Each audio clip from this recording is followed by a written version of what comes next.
भावानं मी अभिषेक पाटील. काय सकाळ सकाळी उठलो, म्हणलं आता जाऊ म्हणलं कॉलेजला. निघाला तुमचा भाऊ पै कॉलेजमध्ये जात नाही का गेट बंद होता. लगेच शिपाई मामाला फोन केला. मी म्हणलं कुठे आहे? म्हणजे आलोच म्हणे. गेट ओपन केला, मग पाणी भरणं चालू केलं तुमच्या भावानं. काय मग पाणी भरलं. मी म्हणलं तुम्ही भरते की नाही काही. लगेच सिनियरचा फोन आला, म्हणे कुठे आहे? मी म्हणलं आलो म्हणलं कॉलेजमध्ये, तुम्हीच नाही. म्हणे येतोय म्हणे, आम्ही सामान घेऊन. म्हणलं चालेल या म्हणलं लवकर. काय यार म्हणलं तू भर म्हणलं पाणी आता, मी नाही भरत म्हणलं. तो मी पण नाही. मी लगेच भावल्या भेटायला. भाऊ त्या काय चाललं बोडा. मी म्हणलं काही नाही भाऊ. काय म्हणलं जाऊ म्हणलं क्लासमध्ये आता. क्लासमध्ये जायत नाही, मध्ये डेकोरेशन आणि ते चालू. म्हणलं केव्हा आलं तुम्ही? म्हणून मी केव्हा चालू. मी म्हणलं बरं भाऊ. म्हणलं आता मी आवरून घेतो म्हणलं. काय तुमच्या भावानं केला साफसूप. लगेच मी म्हणलं मावशी म्हणे पुसून घेऊ का? मी म्हणलं नाही मी पुसतो म्हणलं आज. काय तुमचा भाऊ उठला पुसायला चालू केलं. म्हणलं पुसूनच घेऊ आज, काही होत नाही म्हणलं. पुसत नाही. लगेच भाऊ सर आणि ते आपले भेटले. सर म्हणे व्हिडिओ चांगली घ्या आज. मी म्हणलं हो. मग काय तुमचा भुग्याला बॅनर आणि ते लावलं. लगेच दिदी ते बनवतो त्या प्रसाद. मग काय प्रसाद बनवतो त्या कोथिंबीर आणि ती टाकली. मग लगेच पाऊस चालू झाला. म्हणलं पाऊस आला काय होती की नाही दहीहंडी. लगेच मध्ये जात नाही अजून का प्रोग्राम चालू. म्हणलं थांबा मी पण तर काहीच नाही. मग काय मी आला आता जो म्हणलं रूमवर गेला तुमचा भाऊ. लगेच मी म्हणलं कपडे बदलून म्हणला होता. तुमच्या भावानं बदलले कपडे. लगेच जाऊ म्हणलं आता कॉलेजमध्ये आलो. मी म्हणलं आता करू म्हणलं फोटोशूट.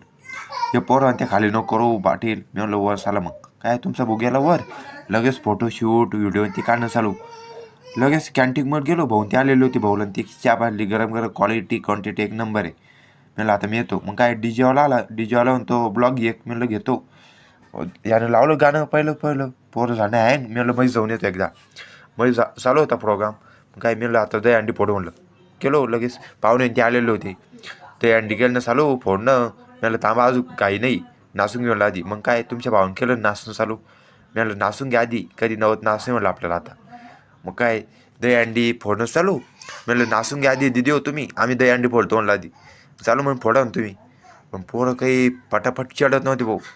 खाली पडत वर चिडत. म्हणलं लवकर चिडा म्हणलं आपल्याला दहीहंडी 2-3 वेळेस फोडायची म्हणलं अजून. मग काय ते आम्ही जातो वर. म्हणलं जा कोणी पण मी एवढी घेतो म्हणलं ब्लॉग. पोरं खालची पुरी मरू लागले ना. वर्षे किती वजन यायचं. म्हणलं बाबा खालशी मरणारे म्हणलं आज. त्यांच्या नाही मरत नाही. म्हणलं बघा मग येतो म्हणलं आता रूमवर. काय तुमचं भाऊ निघाला रूमवर. लगेच म्हणलं आता भाऊला जायचं आपल्याला. कपडे बदलले आपण. लगेच निघालो. मग काय म्हणलं आता गाडी मी चालवणार म्हणलं तू मागं बैस. मग काय आलो भवनमध्ये आलो तर लगेच फ्रेश झालो. म्हणलं आता जाऊ म्हणलं जेवायला गेलो. जेवण केलं. म्हणलं आता जाऊ म्हणलं घरी. काय घरी आलो. मग लगेच घरी येत नाही तर भाषी आलेली होती. मग काय भाषी सोप मजा केली. सांगा भावांनो ब्लॉग कसा वाटला बघू आता पुढच्या भागामध्ये. चला बाय.